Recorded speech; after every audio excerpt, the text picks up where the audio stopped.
Bonjour à tous, petite vidéo improvisée, il y a Fujifilm qui vient de sortir la mise à jour 4.0.1 et c'est pas ce que vous pensez.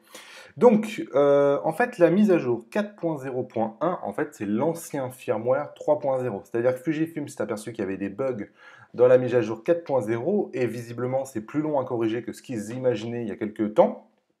Et ils ont décidé de remettre l'ancienne version sans toutes les nouvelles fonctionnalités. Donc en fait, il remet le XT2 en version 3.0, sauf qu'il s'appelle 4.0.1. Donc la subtilité, elle est là.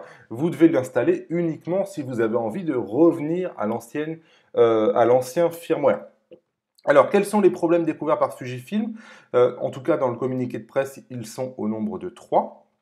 Il y a un premier problème qui dit que lorsque vous prenez des RAW qui ont été pris avec l'ancien XT2, donc la version 3 du firmware, et que vous voulez les convertir avec l'appareil photo qui, lui, maintenant a été mis à jour, en fait, les anciens RAW sont mal convertis et deviennent même partie. J'ai même vu des cas où ils sont carrément corrompus. Donc, bon, c'est un process un peu spécial, mais effectivement, si vous utilisez Fujifilm X-RAW Studio, par exemple, si vous balancez des anciens RAW, visiblement, il y a une rupture de la compatibilité des RAW entre les anciens RAW. Si vous les remettez sur l'appareil photo qui, lui, est en nouvelle version, il a du mal à les interpréter et il fait un peu n'importe quoi. Donc, bon, moi personnellement, je n'utilise pas trop cette fonction-là, mais si vous utilisez cette fonction-là, il faut le savoir. Le deuxième debug que Fujifilm annonce, c'est que quand vous appuyez à mi-cours sur votre bouton d'obturateur, selon certaines conditions, vous pouvez avoir l'écran arrière LCD qui se met à scintiller. Bon, moi personnellement, je ne l'ai pas eu. Et ensuite, dans de rares cas, vous pouvez carrément avoir des plantages.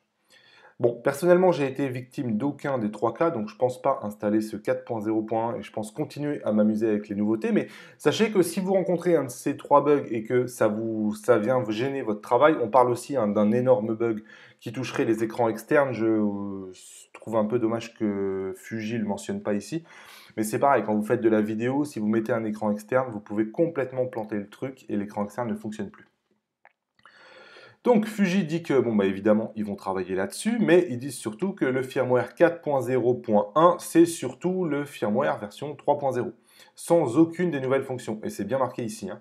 La version 4.0.1 n'inclut pas les fonctionnalités additionnelles du firmware 4.0.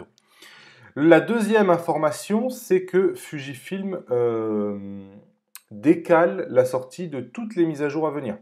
Donc aussi bien la mise à jour du GFX que du XH1 que du X Pro 2 qui étaient planifiées au mois de mai, elles sont décalées à une date,